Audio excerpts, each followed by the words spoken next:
All right, today we'll catch y'all up what's been going on with the 65 Mercury Comet. We got some parts in, started changing them out. Well, we already traded out the sway bar bushings, and you may ask, why did we do that? Well, those seem to have had all the life they were going to have.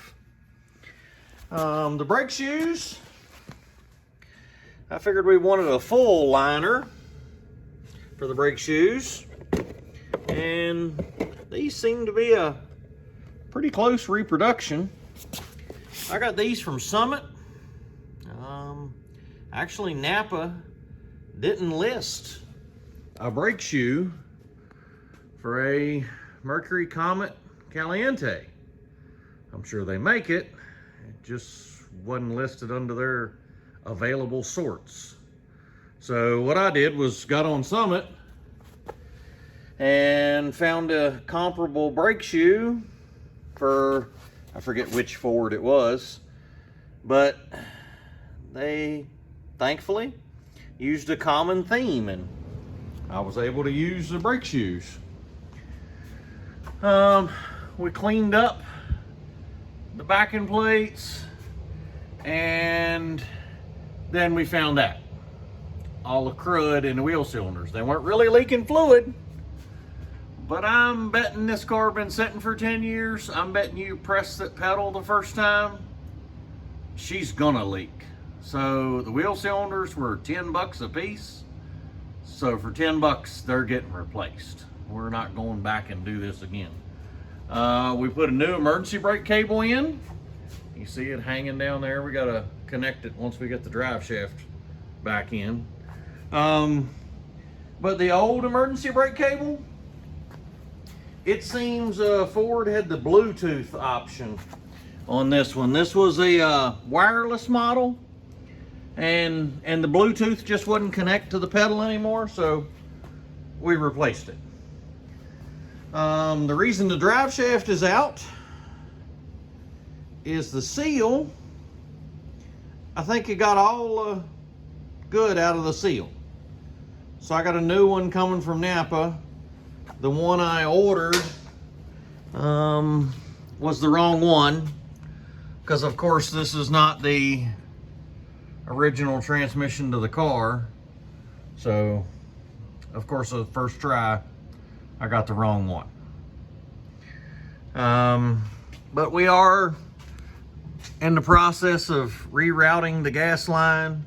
We're gonna run it down through the frame, outside, away from the header, you know, away from the hot source where it's not gonna rub.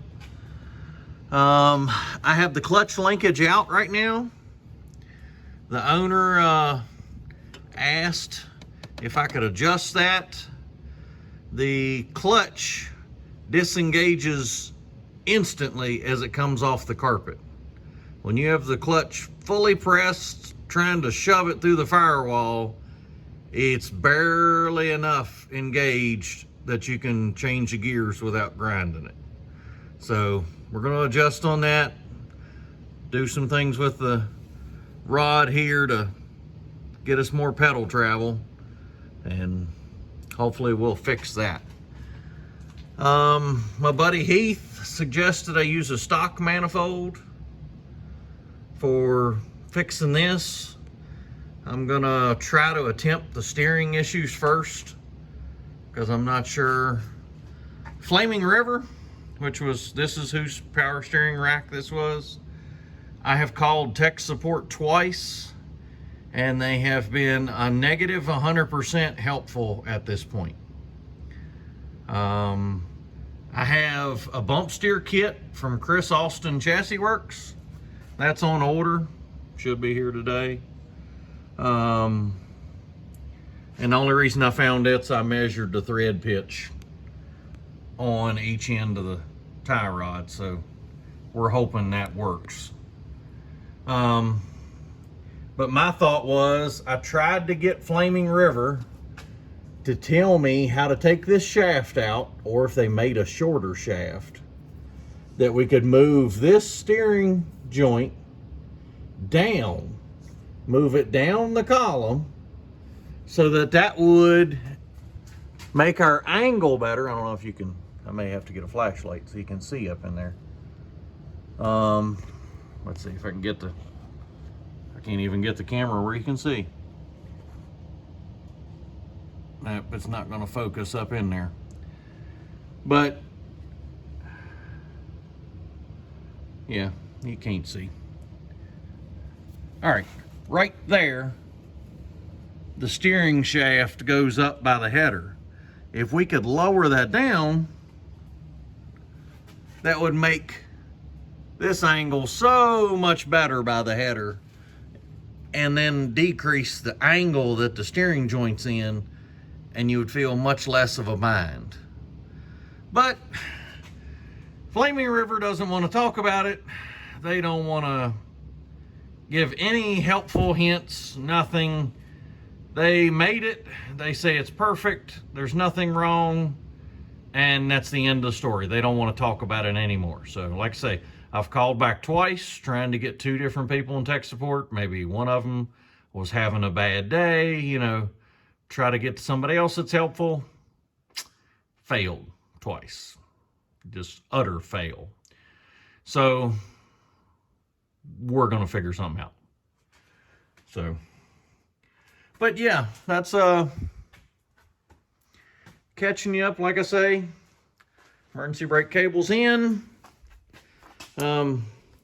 See, the Bluetooth connector that was on the emergency brake cable, I don't think it was connected.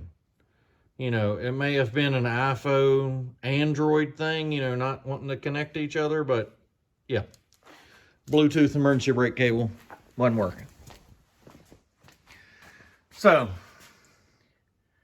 y'all have seen me put on brakes before. Y'all fight with the springs. If not, I'll include a link to the video where y'all can get a good long laugh at me putting brakes on. But yeah, so we're going to get the brakes on this thing and move on to the next part of it. Thanks for watching. Thank you, Lord. Thank you for today.